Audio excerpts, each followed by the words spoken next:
Hey, what's good and shit, man? Chat, we back outside here, man. Another reaction, you know what I'm saying? Another day, another reaction, bro. Dead ass, bro. Look, chat, we have a video to react on today. We have a video to react on. True just dropped. Girls' roommate are dangerous, bro. So let's see what this video is talking about, chat. Let's see, bro. I know this is gonna be a banger, cause some of you know I've had mainly female roommates, and I've also had mostly male roommates. Not gonna lie, my smile is always bigger for the female roommates. I don't know, I just miss waking up in the same house as people who are actually excited about life. Clean up your goddamn room. All in all, I think I've had some pretty good experiences with both teams. This video is going to be things I've learned having female roommates, Scout's Guide, Handbook, Tutorial, top 10 things. How to train your, I don't know, bro. We'll see what happens. One difference I noticed right off the bat was that a lot of the women that I lived with had this really strange habit of talking.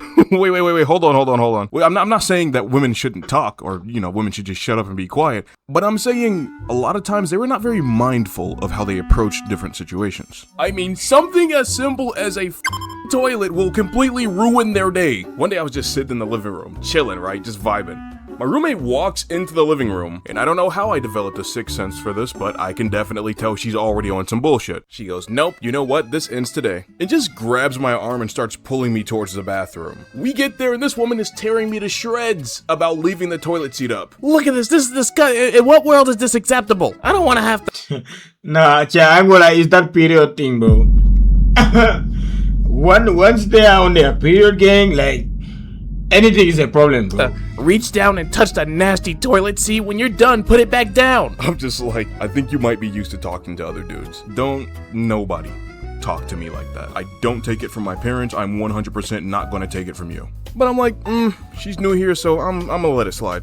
I turn around and go back to the living room and sit down. She goes back into the living room and is now talking shit to my friend about me. Kimmy, you've been coming over here for how long and you still don't have him trained on how to use the toilet properly? I'm just thinking, but if I said something like that to you, then I'd be misogynistic or sexist. Nah, facts. Yo, Kimmy did not appreciate that, like, not one bit. First of all, you don't have to train him because he's a man and not a dog. Oh! Secondly, what rule dictates that he needs to touch the disgusting toilet seat any more than you? Get her, Kimmy! You should both be in charge of what you do in Nah, look at him like back in hand, like, in the bathroom by yourself. Oh my god! This is why every guy should have at least one female friend. Because your female friend can fight those battles that societally you are not allowed to. Which brings me to my second point. Women are very good for teaching you social boundaries. You know how many times I've heard some shit that I thought was completely okay to be said to me? All it takes is being around another woman who also speaks that same language. Dude, I witnessed so much drama around my house because of this. But do you know one thing you should never witness from your own roommates? Alright, let me run you through a hypothetical for this one. You wake up in the middle of a hot summer night. You're like drenched in sweat and your balls are starting to do that weird clammy thing that they do when it gets too hot and they just kind of want to stick to everything. Before you say anything, there are only two kinds of men. Men who this happens to and men who f***ing lie about it. But like I said, you're so hot that you have to get out of bed and go get something to drink from the kitchen. And guess what? In this situation, you've already done something wrong. Yeah, now, you didn't wear anything, bro. Fries, gang. Can anybody guess what you've done wrong in this situation? I'll give you 6 seconds to reply in the comments with what you think the answer is. No clothes. I don't think that was 6 seconds, but here we go. When you wake up, the first thing you should do in a house full of women is put on your clothes. And yes, it will get just a little bit annoying because a lot of times they won't do the same thing, which is fine. It's their choice. You just need to make sure you make the right one. You know what? I'm not even gonna... Like, chat, is that not crazy, bro? Like, they rather leave their whole body outside, but you, the moment you wear a boxer and a tank top is a problem. Like, you just have to wear full clothes, but they will not do that. I'm gonna try to be politically correct on this one. I think the fact that when a girl moves into the same house as me that I always end up knowing what their ass looks like is definitely not a good thing. As I keep saying, I think there should be really strong boundaries in place when you have opposite genders occupying the same space. Especially nowadays when we live in an era where you breathing can make somebody uncomfortable or give them the ick. It's really better to be safe than sorry these days. Cause I tell you what, you'd really think I'd be a pro at this shit by now, but I still don't know what I can and can't say when I'm around women. I would offend my roommates almost every day. Oh, good for you. It looks like you lost some weight. Keep doing your thing. You're looking good. She will say you are body shaming her. I'm not really hungry right now, so I'll probably just eat some later. I don't want to pay for that alone. I think we should all just split the cost equally. Everything is a problem. I'm gonna be a little busy today, so I don't think I'll be able to make it to the beach with you guys. You can just go without me. I was on Discord, which is usually how I like to end my days. By the way, you should totally join my server so you can catch conversations like this. Disagreed with was Razor once. You just say such stupid shit that it pisses me off beyond belief. Like, What the fuck we it's not disagree even with? like having an opinion that differs mine is a bad thing.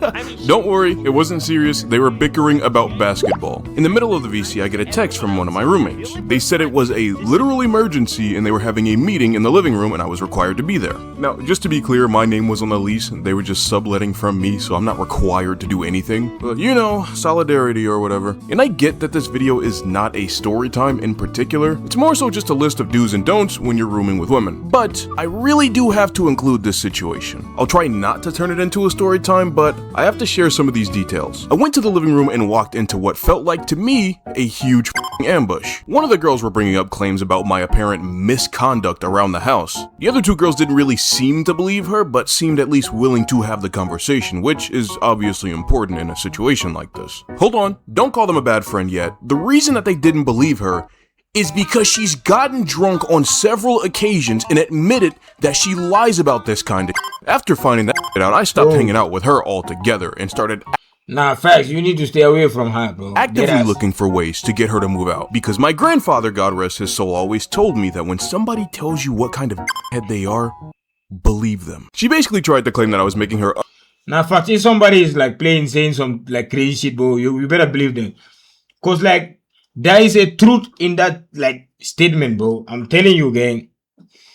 uncomfortable and proceeded to throw in a bunch of scenarios that never happened and that no human being would do unless they were a part of like some kind of anime or Twisted Family Guy episode. I have never seen somebody lick their lips seductively outside of a cartoon, so why do you think I would go and mimic that behavior? And this was pissing me off, but I decided to stay calm. You know why I didn't freak out? Is because I have this and this. So I pull out my phone, open up my gallery, and go to a very specific photo album. And I just give them the phone and tell them to look through the photo album. So long story short, Nah. I keep dedicated This nigga true. albums in my phone with screenshotted text messages, screen recorded calls, and pretty much whatever else I think is necessary when somebody proves that they're going to lie. Yo, this nigga is having all the evidence. Nah, for sure. Nah, you need that, bro. Cause they might try to do some crazy to you, and if you don't have no evidence, bro, you are cooked, gang. I'm telling you. I cherry pick details from certain events, but for whatever reason, I'm in a situation where I still have to be around this person. I really think you guys should put time into doing this. Obviously, don't go doing it to everybody, but if you can't cut the person off entirely because of school or work or, you know, they live with you or some shit, then I think it's a really good idea. All the dates in this phone were listed, all the videos, and all the photos. This girl was absolutely cooked. And I'm just thinking, yeah, that feeling that you're feeling right now, that absolute shame and embarrassment, yeah, that's a feeling you just tried to make me feel. Everyone just starts looking at her. The room goes so fucking quiet. M goes, "What is wrong with you?" So after we confront her and ask her like, "Yo, why the f did you just lie like that?" And her answer made not a lick of sense. I don't know, I guess I just misread things. I was confused because we were spending so much time together. I just think the friendship we have is good and I don't want to hurt your feelings. Which is obviously a code for, you know, I want to put you in the friend zone. Which didn't make any sense to me. Because the messages that she was sending me is not something you send to a friend. The pictures that she was sending to me every night, the always trying. You know, she's mad that she was shooting her shot and like you wasn't paying attention to you. You was not trying to do anything with her. Like that's good, gang. Cause not a lot of guys will do that, gang. They will know that this shorty is fucked up, but still they will want to try. And after she will fuck them over, you'll be like, damn. to hang out with me during every second of the day, not to mention you consistently asking me why I don't want to date anyone. Now you want to sit here and make the situation about you not liking me in that way when originally the topic was you lied. Like, can you imagine how bad this situation could have been if I didn't catch a weird vibe from her and started recording everything? facts. I hate to say it, bro, but I gotta prioritize me, bro. I threw her the out. Been there, done that. I know where that it's going, bro. I'm not about to waste my time on it. But is it weird that I still prefer when I had mostly female roommates to the roommates that I have now? I don't have like any of the problems that I used to have with my female roommates. Now it's just Now I feel like if you are a roommate with a girl, like if it is fun, it's fun. But when it starts to get like bro, I don't think I can be like a roommate with a lady, gang. Gang, I'm too freaky, gang. She might be looking at me like some type of way. I'm like, nah, she likes it. Nigga, my head is cooked, gang. I'm telling you. different. My roommates now aren't as sensitive, but they also aren't as fun. The roommates I had in the past could not sit still, and it would often get us in a lot of trouble. And I definitely am safer with the roommates that I have now, but I've never had to beg one of my female roommates to clean their room, or like wonder if they wash their hands before they give me a piece of food. That's actually a huge pet peeve of mine. But I feel like I definitely did go through those lessons for a reason. I now have one girl roommate. I hope she's here to stay because she's absolutely awesome. So if I can use those lessons to make her more comfortable here, then maybe it was all worth it. I don't know. And an honorable mention for a roommate would definitely be Olivia. She was an awesome roommate. My name is Olivia. I am True Animation's voice actor. Hello. Subscribe to True Animations. You won't regret it. And you might even learn about the time. Also, subscribe to But True because I don't know who True Animations is. Oh, right. Still on their head, with my foot on their neck. All I want is respect. Always chasing the check. Now I'm gonna lie, the outro always get me, bro. Deadass, bro. Hey, W video through. WS video chat. WS video, bro. I fuck with it, man. Hey, I'm gonna lie, I learned something from this shit, gang. Cause you never know. One day I might be a roommate with a lady, you know what I'm saying? So hey, it's a good experience, bro. Don't forget to like, subscribe, and turn on the notification bell for more videos, man. And we out, bro.